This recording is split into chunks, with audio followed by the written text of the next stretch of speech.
નમસ્કાર વિદ્યાર્થી મિત્રો, ધોરણ 11 કોમર્સ વિષય નામાના મૂળ તત્વો એમાં આપણે વાર્ષિક હિસાબો વિશે વાત કરતા હતા. વાર્ષિક હિસાબોના દાખલાની અંદર આપણે ઉદાહરણ જોયા હતા.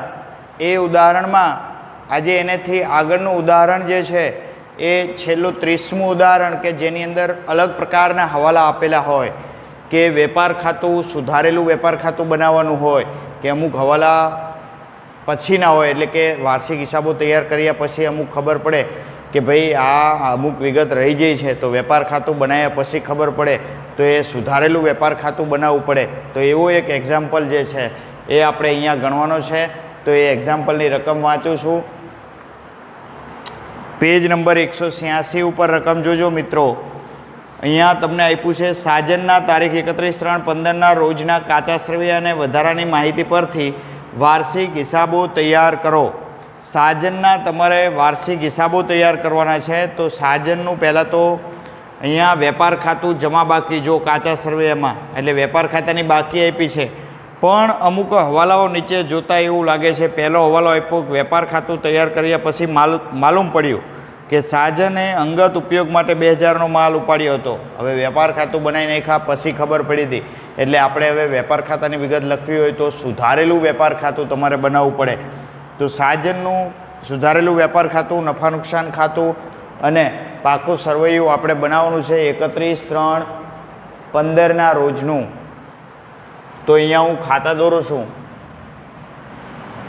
સાજનનું તારીખ 31/3/15ના રોજ પૂરા થતા વર્ષનું સુધારેલું વેપાર ખાતું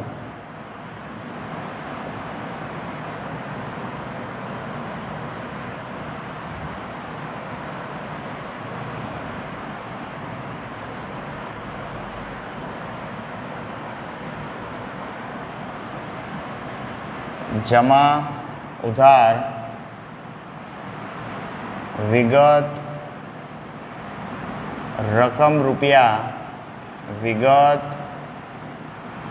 રકમ રૂપિયા. ત્યાર પછી સાજનનું નફા નુકસાન ખાતું બનાવવાનું છે. સાજનનું તારીખ 31/3/15ના રોજ પૂરા થતા વર્ષનું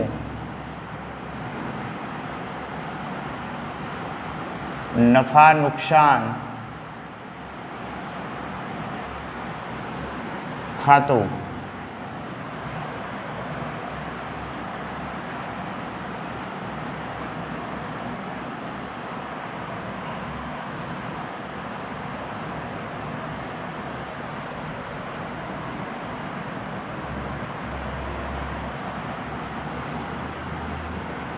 જમા ઉધાર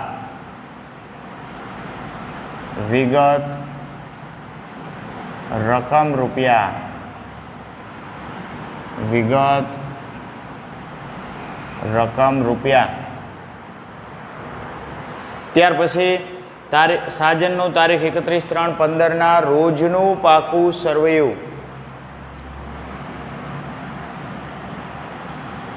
સાજનનું તારીખ 31/3/15ના રોજનું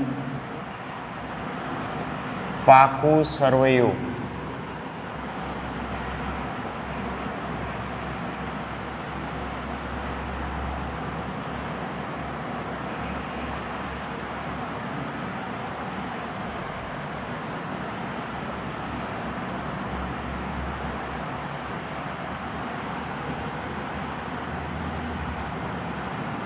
મૂડી દેવા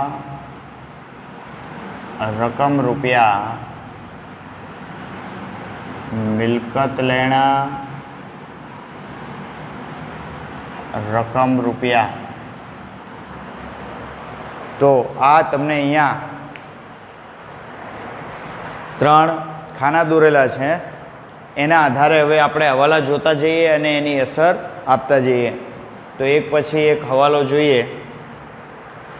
વેપાર ખાતું તૈયાર કર્યા પછી માલુમ પડ્યું કે સાજનને અંગત ઉપયોગ માટે 2000નો માલ ઉપાડ્યો હતો, જેની ચોપડામાં નોંધ થઈ નથી. આવક માલ ગાડા ભાડું રૂપિયા 1000 ચૂકવવાનું બાકી છે.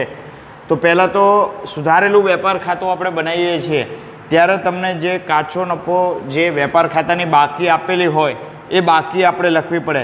તો કાચો નફો 1,90,000 તમને આપ્યો છે, એ પહેલાં જમા બાકી છે એટલે આપણે લખી દઈશું કાચો નફો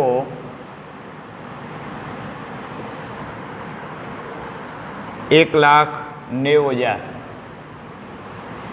જમા બાકી આપી છે એટલે જમા બાજુ. હવે તમને હવાલો કીધો કે અંગત ઉપયોગ માટે 2000નો માલ ઉપાડ્યો હતો, જે ચોપડામાં નોંધ થઈ નથી. તો એ ખરીદીમાંથી બાદ કરીએ પણ અહીંયા વેપાર ખાતાની વિગત છે નહીં એટલે આપણે એને જમા બાજુ લખવું પડશે. ખરીદ ખાતે, ખરીદ ખાતે એમ કરી અને અંગત વપરાશ માટે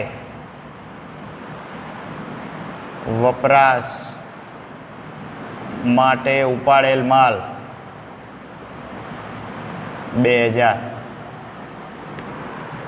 2000નો માલ છે અને એ અંગત વપરાશ માટે ઉપાડેલ માલ એટલે ઉપાડથી ગયેલ માલ આપણે લખો. અને બીજી અસર પાકા સરવૈયામાં ઉપાડની અંદર પ્લસ થશે. તો મૂડી દેવા બાજુ ઉપાડ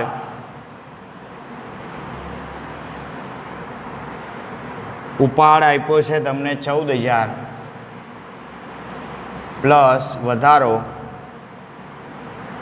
એ 2,000 એટલે એની અંદર 14 ને 2 16,000 એ મૂડીમાંથી બાદ કરવાનો થાય છે. ત્યાર પછી આવક માલ ગાડા ભાડું રૂપિયા 1,000 ચૂકવવાનું બાકી છે. તો ચૂકવવાનું બાકી આવક માલ ગાડા ભાડું વેપાર ખાતામાં આપણે ઉધાર બાજુ લખીએ છીએ. તો ચૂકવવાનું બાકી આવક માલ ગાડા ભાડું 1,000 અને બીજી અસર ચૂકવવાનું બાકી એટલે દેવું પાકા સરવૈયામાં મૂડી દેવા બાજુ ચૂકવવાનું બાકી આવક માલ ગાડા ભાડું 1,000. ત્યાર પછીનો હવાલો મૂડી પર 10% વ્યાજ ગણો. તો મૂડી આપેલી છે તમને 2,40,000 અને 2,40,000 ઉપર 10% વ્યાજ. તો પહેલાં સૌ પ્રથમ મૂડી 2,40,000 એના ઉપર પ્લસ વ્યાજ 10% એટલે 24,000 વ્યાજ પ્લસ થાય એટલે 2,64,000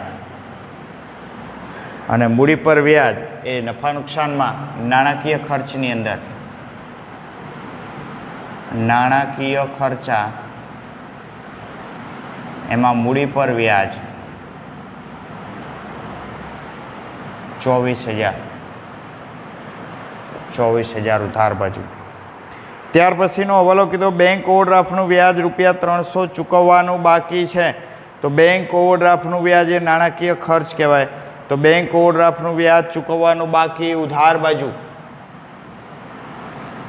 બેંક ઓવરડ્રાફ્ટનું વ્યાજ ચૂકવવાનું બાકી તમને રકમની અંદર આપેલું છે, હવાલામાં કીધું 300 રૂપિયા એટલે ઉધાર લખવું. બીજી અસર જમા ચૂકવવાનું બાકી બેંક ઓવરડ્રાફ્ટનું વ્યાજ એટલે દેવું કહેવાય. તો મૂડી દેવા બાજુ ચૂકવવાનું બાકી બેંક ઓડી વ્યાજ એ આપેલું છે 300 રૂપિયા. તો એની બે અસર આપણે આપી. ત્યાર પછી આગળ કીધું દેવાદારો પાસેથી મળેલ રૂપિયા 5,000 વેચાણ ખાતે જમા કરેલ છે. હવે જો દેવાદારો પાસેથી મળેલ અને એ ભૂલથી વેચાણ ખાતે જમા કર્યા છે તો આપણે વેચાણમાંથી બાદ કરવા પડે, બરાબર. તો પણ અહીંયા આપણે વેચાણ આપેલું નથી એટલે આપણે એને ઉધાર બાજુ લખવા પડે કે દેવાદારો પાસેથી મળેલ ભૂલથી વેચાણ દેવાદારો પાસેથી મળેલ ભૂલથી વેચાણ ખાતે નોંધેલ એ 5,000 રૂપિયા અહીંયા લખવા પડે. ખરેખર વેચાણમાંથી બાદ થાય, પણ અહીંયા વેપાર ખાતું સુધારેલું હોવાથી એને આપણે ઉધાર બાજુ લખીએ છીએ. અને એ બીજી અસર દેવાદારો પાસેથી મળ્યા હતા, એટલે દેવાદારોની અંદર શું થાય?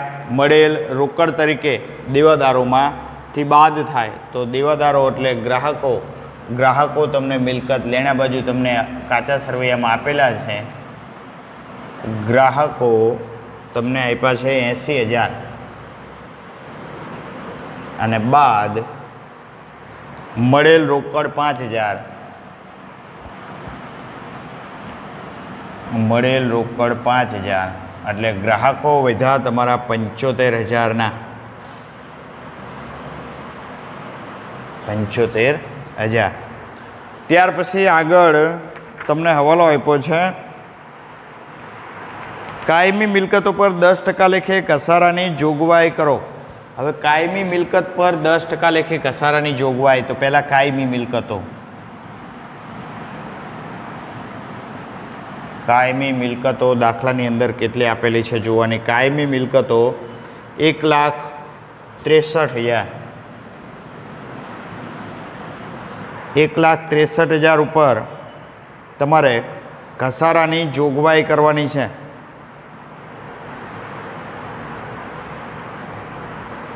તો 1,63,000 ઉપર ઘસારો, કાયમી મિલકતો પર ઘસારો. તો પહેલાં તો તમારે એમાંથી તમને જો હવાલો આપ્યો હોય તો એની નોંધ કરવાની. તો છેલ્લો હવાલો આપ્યો ₹10,000ની કાયમી મિલકત ₹8,000માં તારીખ 1/10/14ના રોજ રોકડેથી વેચેલ, જેની ચોપડે નોંધ કરવાની બાકી છે. તો હવે જે કાયમી મિલકતો પર ઘસારો ગણવાનો હતો એ ઘસારો આપણે કાયમી મિલકતમાંથી બાદ કરવાનો છે. તો પહેલાં 1,63,000 અને કાયમી મિલકતોનું વેચાણ. કાયમી મિલકતો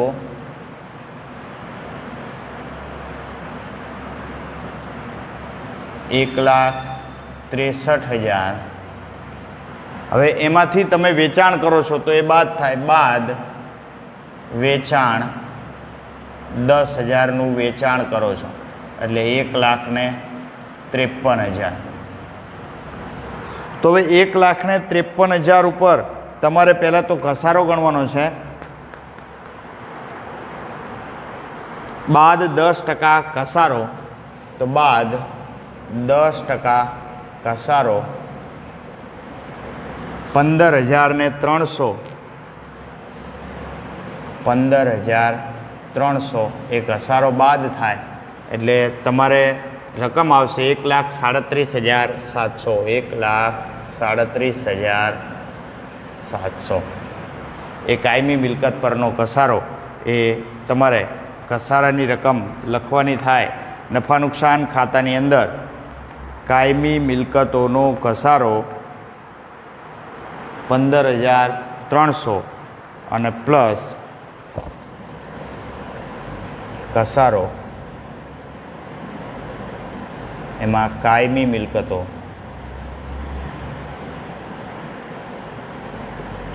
માં 15,300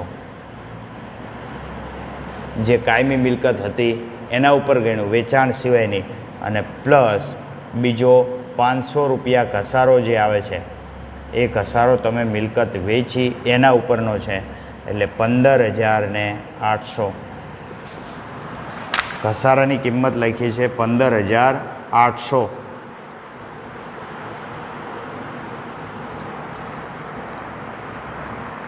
તો હવે જો અહીંયા ઘસારાની કિંમત કેવી રીતે ગણવાની છે, તો 10,000 જે મિલકત વેચો આમાંથી 10,000ની મિલકત તમે વેચો છો.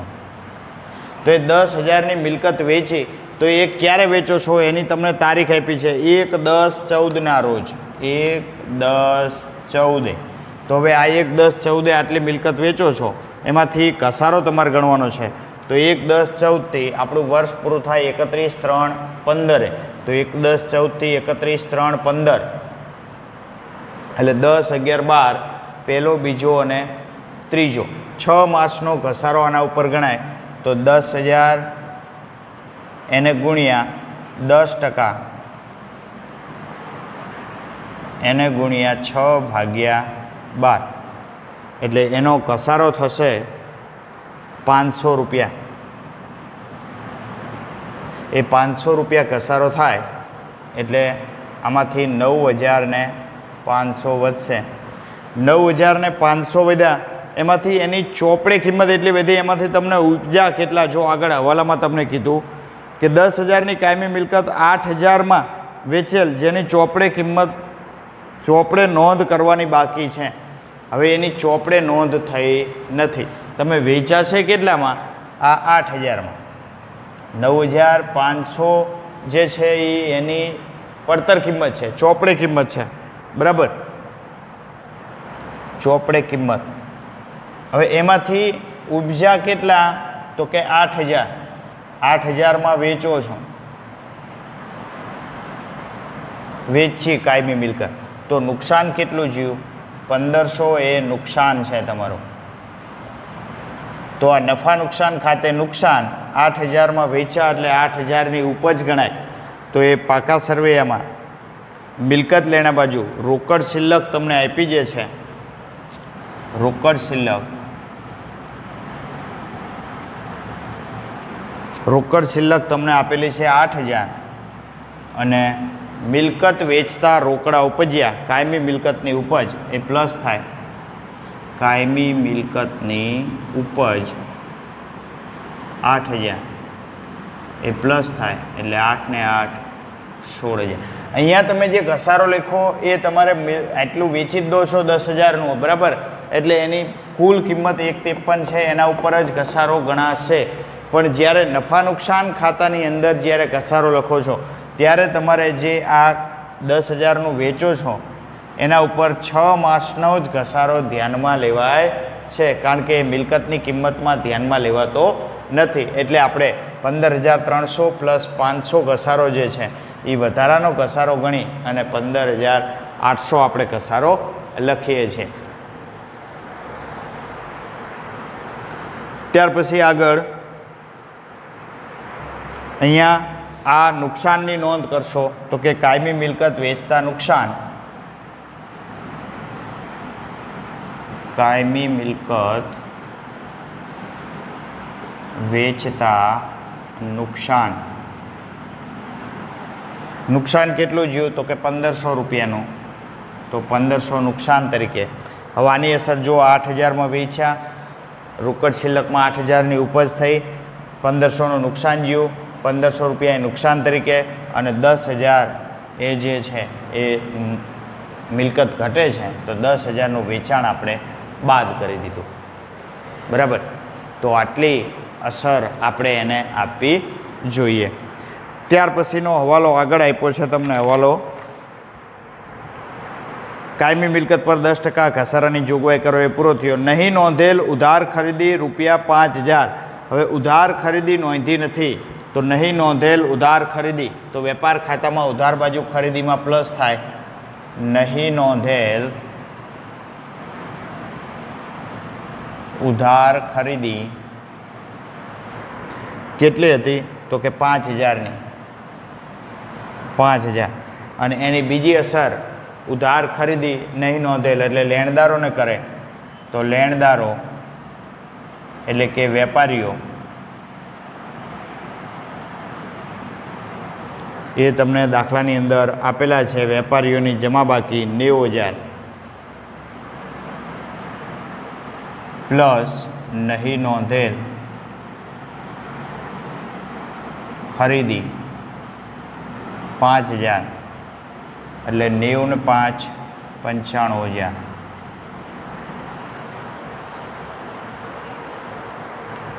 ત્યાર પછી આગળ તમને કીધું છે આગથી બળી ગયેલ માલ ₹10,000, વીમા કંપનીએ મંજૂર કરેલ દાવો 8,000. તો આગથી માલ કેટલો બળી ગયો? 10,000નો. તો આગથી બળી ગયેલ માલ ખરીદીમાંથી બાદ કરીએ છીએ, જે રીતે અંગત વપરાશ હતો એમ. તો આગથી બળી ગયેલ 10,000 એટલે 10 ને 2 12,000 અને એનો વીમા કંપની દાવો કેટલો મંજૂર કરે છે તો કે 8,000 તો વીમા કંપની પાસે આપણે લેણા થઈ ગયા તો વીમા કંપનીનો દાવો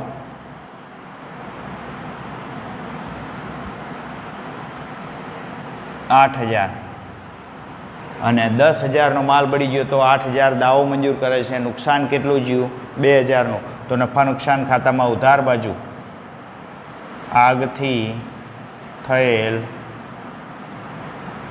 નુકસાન 2,000 આગથી થયેલ નુકસાન 2,000 ત્યાર પછીનો હવાલો છે કાયમી મિલકતો 8,000માં વેચી રોકડ વેચેલ જેની ચોપડે નોંધ કરવાની બાકી છે તો એ કાયમી મિલકતનું આપણે નોંધ કરી દીધી હવે આપણે કાચા સર્વૈયા ઉપર જતા રહીએ કાચા સર્વૈયામાં જે વિગત બાકી છે એ વિગત આપણે નોંધતા જઈએ એક પછી એક તો વેપાર ખાતાની જમા બાકી 1,90,000 આવી ગયું મૂડી આવી ગઈ 2,40,000 ઉપાડ આવી ગયો 14,000 કાયમી મિલકતો 1,63,000 લખી દીધી ઓફિસ ખર્ચ 26,000 તો વહીવટી ખર્ચની અંદર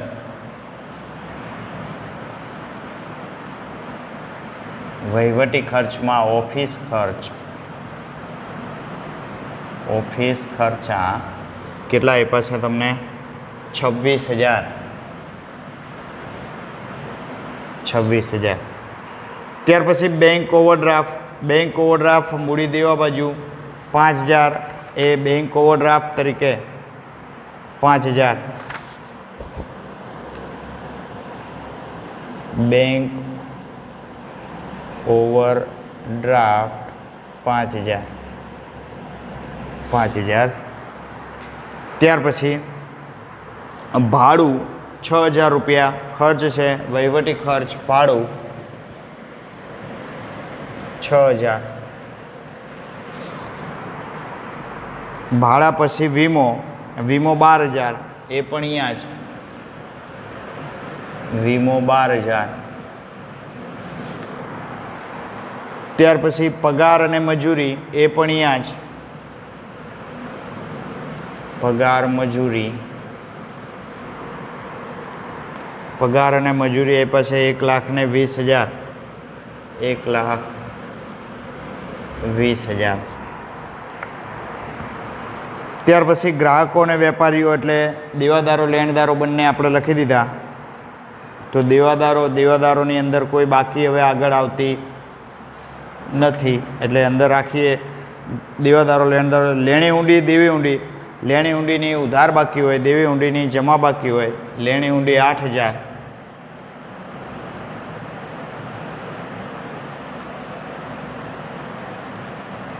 અને દેવી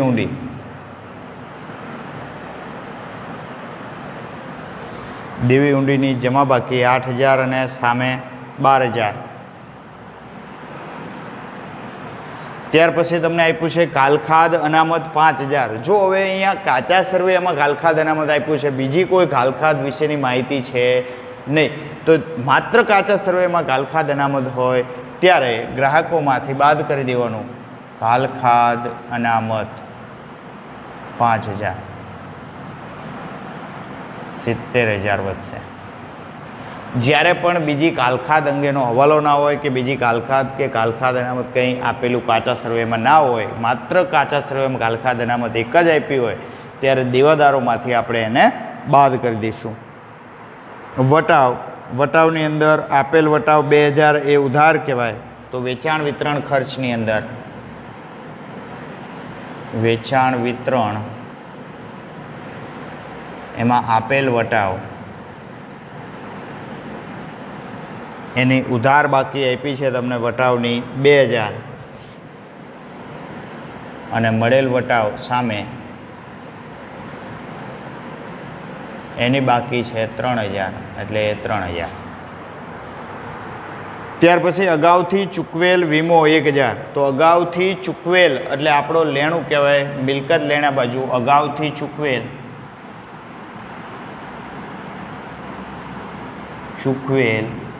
વીમો એ તમને આપ્યો છે અગાઉથી ચૂકવેલ વીમો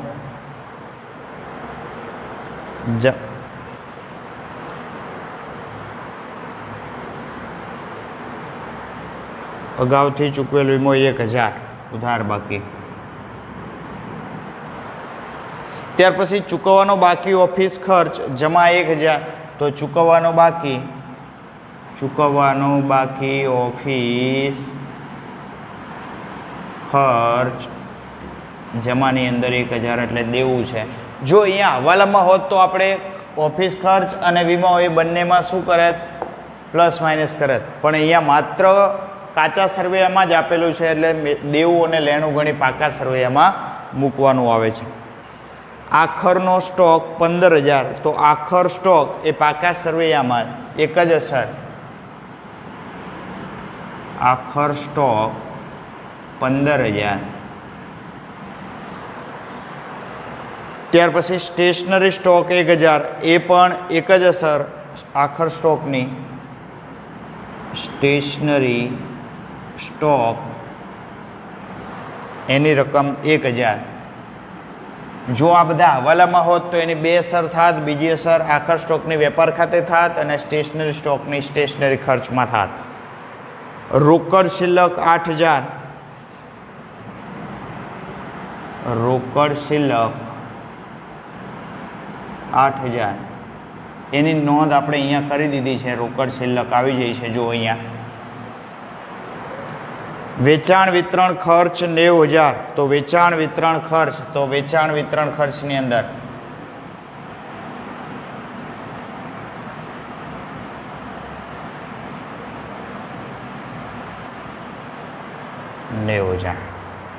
હવે કોઈ વિગત બાકી રહેતી નથી. હવે તમારે આનો શું કરવાનો? સરવાળો કરવાનો છે. તો સરવાળો કરો એટલે વેપાર ખાતું પહેલાં બંધ કરવાનું. વેપાર ખાતું બંધ કરશો એટલે સુધારેલો કાચો નફો કે કાચી ખોટ મળશે 2,02,000. 90 એટલે 2,02,000. આ બાજુ 2,02,000. એમાંથી 10 ને 11,000 બાદ કરો એટલે 1,91,000. આ સુધારેલો કાચો નફો મળશે. કાચો નફો પણ કેવો? સુધારેલો. અને એ લઈ જવાનું નફા નુકસાન ખાતે લઈ ગયા.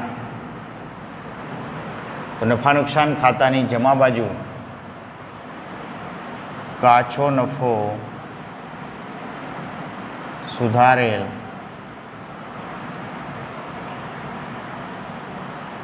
વેપાર ખાતેથી લાવ્યા. સુધારેલ વેપાર ખાતેથી લાવ્યા 1,91,000. અને નફા નુકસાન ખાતું બંધ કરો એટલે ચોખ્ખો નફો કે ચોખ્ખી ખોટ મળશે. તો નફા નુકસાન ખાતું બંધ કરશો એટલે 1,91,003. અહીંયા ઉધાર બાજુ વિગત વધારે છે તો ઉધાર બાજુની વિગતની અંદર 2,99,000 થાય છે. ઉધાર બાજુની વિગત છે 2,99,000 અને આ બાજુ ઓછો થાય છે એટલે 2,99,000. એમાંથી એ બાદ થશે એટલે 1,05,000. તફાવત જમા બાજુ આવ્યો એટલે ઉધાર બાકી કહેવાય એટલે ચોખ્ખી ખોટ કહેવાય. એને ચોખ્ખી ખોટ એ લઈ જવાની મૂડી ખાતે. ચોખ્ખી ખોટ આવી એ તમારે મૂડી ખાતે લઈ જવાની છે. કયા ખાતે? મૂડી ખાતે લઈ ગયા.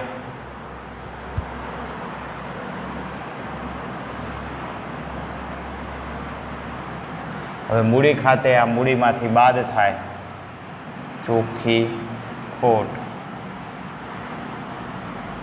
નફા નુકસાન ખાતેથી લાવ્યા 1,05,000. એટલે તમારી બાકી વધશે 1,64,000માંથી 5 જાય એટલે 59,58,000. 1,05,600.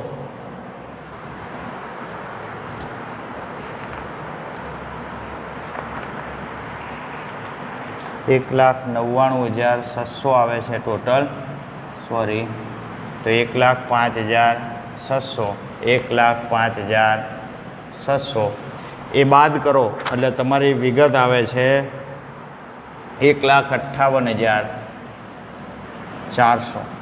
હવે એમાંથી ઉપાડ 16,000 છે એ તમે બાદ કરી દો એટલે મૂડીની બાકી આવશે 1,42,400. અને છેલ્લે પાકા સરવૈયાનો સરવાળો કરવાનો.